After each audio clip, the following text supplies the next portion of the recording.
Welcome to our channel. Today we how to transfer AWS Lambda code using Serverless Framework. Easy tutorial step by step clearly.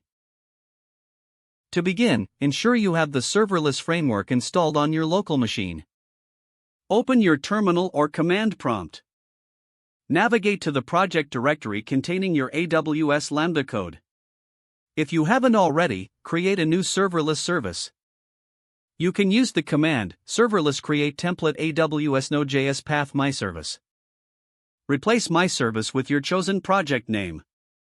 Once created, navigate into the new service directory. Open the serverless.yml file. This file is crucial as it defines your service configuration. You'll need to set up the provider section to specify AWS as your cloud provider. Add your AWS credentials if you haven't done so earlier.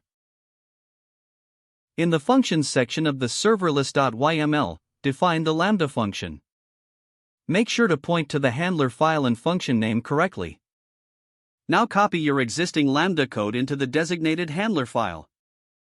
You can usually find the handler file named handler.js. Ensure the exported function matches the name you've defined in the serverless.yml. After transferring your code, you may also need to add any dependencies. Use a package.json file to manage these dependencies if needed.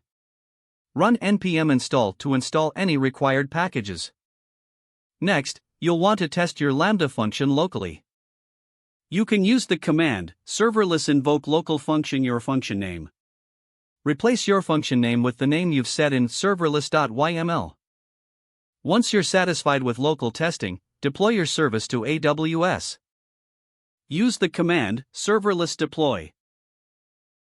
This process will package and upload your Lambda function code to AWS.